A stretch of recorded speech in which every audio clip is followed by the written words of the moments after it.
సమావేశం జరుగుతుంది. ఆ తర్వాత మధ్య నియోజకవర్గ కార్యకర్తల సమావేశం. అసెంబ్లీ ప్రతి అసెంబ్లీకి ఒక ఆఫీస్ ఓపెన్ చేసాం. కాబట్టి ఇది పార్టీని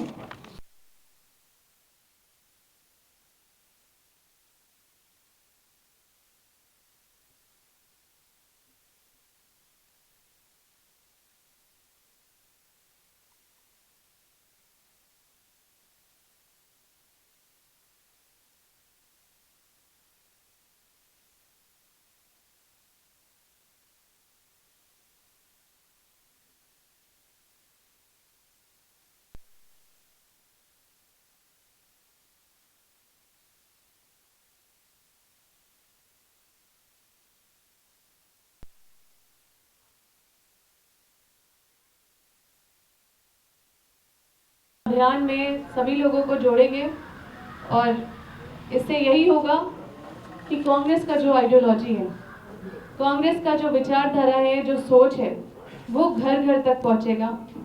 चाहे वो नेशनल, इंटरनेशनल, चाहे वो स्टेट लेवल, चाहे वो डिस्ट्रिक्ट लेवल, कोई भी इश्यूज है वो क्या हो रहा है, क्योंकि लोगों को अब पता नहीं चलता है, लोग सभी चीज़ों के साथ जुड़ नहीं पाते हैं, सभी चीज़ उनको जानकारी नहीं हो पाता है। तो हमारी पार्टी हर तरह से लोगों के साथ एक अवेयरनेस क्रिएट करने के लिए, वो संगठन को मजबूत करने के लिए एक ऐसा स्ट्रक्चर, ऑर्गेनाइजेशनल स्ट्रक्चर बना रही है जिससे हम लोग 1-to-1 लोगों के साथ कनेक्ट कर सकें।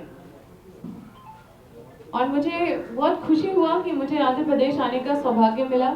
यहाँ पे हम लोग बहुत ही रिच डिस्ट्रिक्ट में आए हैं। సో ఏదైనా మనం గ్రాస్ రూట్ లెవెల్ నుంచి ఆంధ్రప్రదేశ్లో ఏంటి అంటే చాలా కఠిన స్థితి, కాంగ్రెస్ స్థితి చాలా ఏమంటారు కింది స్థాయిలో ఉంది. సో మళ్ళీ దాన్ని మనము ముందుకి తీసుకెళ్ళాలంటే గ్రాస్ రూట్ లెవెల్ నుంచి మనకి లీడర్స్ కావాలని ఏఐసిసి వారు మనకి సంఘటన సృజనని ఆమోదించబడింది. దాని ద్వారా మేమందరం ఇక్కడ ఉన్నాము. మనం కలిసికట్టుగా పనిచేసి ఏకగ్రీవంగా పనిచేసి పార్టీని నిలబెట్టాలని, పార్టీ ఆశయాలను నిలబెట్టాలని కోరుతూ ప్రజాస్వామ్యం పట్ల మనకి ఉన్న కర్తవ్యాన్ని మరొకసారి గుర్తు చేసుకుంటూ మళ్ళా ఒకసారి మన లీడర్షిప్ని చూయించుకుంటూ మళ్ళీ ఆంధ్రప్రదేశ్లో కాంగ్రెస్ జెండాని ఎగరవేయాలని మనందరం భావిస్తున్నాం. మన స్టేట్లో వైఎస్ షర్మిల గారు పిసిసి అధ్యక్షురాలు అయిన తర్వాత ఆవిడ జిల్లా కాంగ్రెస్ ప్రెసిడెంట్ని స్టేట్ ఆఫీస్ బ్యారర్స్ వేయడం జరిగింది. అంటే ఆవిడ ఏమీ వేయలేదు, డైరెక్ట్గా ఆవిడ రికమెండ్ చేసి ఢిల్లీకి పంపించడం జరిగింది. ఏఐసిసి వారు కేసీ వేణుగోపాల్ గారు అందరికీ ఆర్డర్స్ ఇవ్వడం జరిగింది. కానీ కాంగ్రెస్ పార్టీ అనేది ప్రజాస్వామిక పార్టీ, అంతేగాని లోకల్ పార్టీస్ లాగా తెలుగుదేశంలో లేదా వైఎస్ఆర్ పార్టీ లాగా ఆ ప్రెసిడెంట్ ఏం చెప్తే అదే తీసేయాలంటే తీసేస్తే తీసేయాలని చెప్తారు. కానీ ఇందులో అలా ఉండదు. ప్రజాస్వామిక పార్టీలో ప్రజాస్వామికంగా ఎన్నుకున్నట్టు ఉండాలని అందు గురించి అని చెప్పి ఈ అబ్జర్వర్స్ని పంపించడం జరిగింది. సెలక్షన్స్, అసెంబ్లీ సెలక్షన్స్ అప్పుడు, పార్లమెంట్ సెలక్షన్స్ అప్పుడు ఓన్లీ పిసిసి ప్రెసిడెంటే ఆ మీటింగ్లో కూర్చుని మంచి చెట్లు మాట్లాడారు. ఇప్పుడు ఈ సిస్టమ్ని తీసేసి జిల్లా ప్రెసిడెంట్లే డైరెక్ట్గా ఏఐసిసి పార్లమెంటరీ సెలక్షన్ కమిటీతో కూర్చుంటారు. జిల్లా ప్రెసిడెంట్లు కూర్చుంటారు.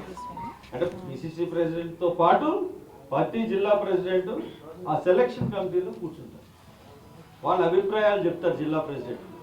అటువంటి బ్యూటిఫుల్ సిస్టానికి ఇక్కడ పెట్టారు. రాహుల్ గాంధీ గారు కూడా జిల్లా అధ్యక్షులు నిజంగా గ్రౌండ్ లెవెల్లో, రాష్ట్రాల్లో, జిల్లాల్లో పనిచేసేది, కార్యక్రమాలు చేసేది, ప్రజలకు అండగా నిలబడేది జిల్లా అధ్యక్షులు. అటువంటి జిల్లా అధ్యక్షులతో మనం ఈరోజు డైరెక్ట్గా మాట్లాడాల్సిన అవసరం ఉంది.